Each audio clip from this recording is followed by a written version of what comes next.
هلا، شلونكم؟ شو اخباركم؟ رجعتكم فيديو جديد واسرع غدا ممكن تسوينه اذا حايره ما تدرين شو تطبخين غدا وشفتي هذا الفيديو. يلا روحي سوي هذا الاكل سريع وبسيط وبسرعه يستوي.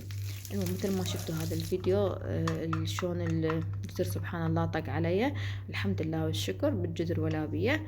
المهم هذا الجزر اخذته من اختي وقبل ما احطه على النار سالته قلت يا بغي نحط على النار لولا. قالت لي ايه خليه على النار وطبخي فيه عادي كل شي ما عليه. المهم هسه حطيت همزين حاطه بس الشحم همزين ما حاطه اللحم كله. الحمد لله والشكر بالجزر ولا بيه. المهم قعدت حايره شو اسوي غدا. فكرت انه عندي لحم عندي بصل عندي بتيته عندي طماطم ليش ما اسوي هاي الحنيسه بسرعه تصير وتستوي بسرعه لان انا هواي متاخره بالغدا والساعه بالأربعة العصر صارت.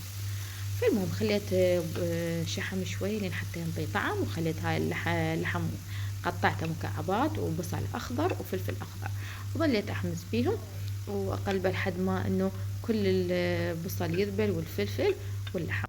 وبطاوة ثانية قليت البوتيتا واحد يعني البوتيتا من اخليها ويا اللحم والهاي نص تستوي ونص ما تستوي فلا اقليها واحد وبعدين بنهاية الحميسة من تستوي وتكمل اخلي وياها البوتيتا. هنا أنا البهارات عبارة عن بهارات لحم وفلفل أحمر وكركم وملح وبس وفلفل أسود. وخليت هنا خاشوقة معجون وظليت أقلبهم وخليت فوقهم شوية مي على صفحة طبعا هو يتقدم مع التمن. خليت هنا شعرية ظليت أقلب بيها لحد ما تستوي وأخلي التمن.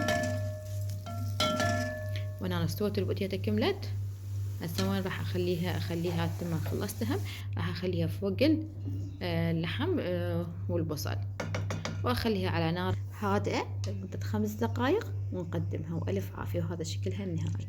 واذا عجبكم الفيديو لا تنسون الاشتراك بالقناة حتى يوصلكم كل شي جديد اني انزله. باي باي.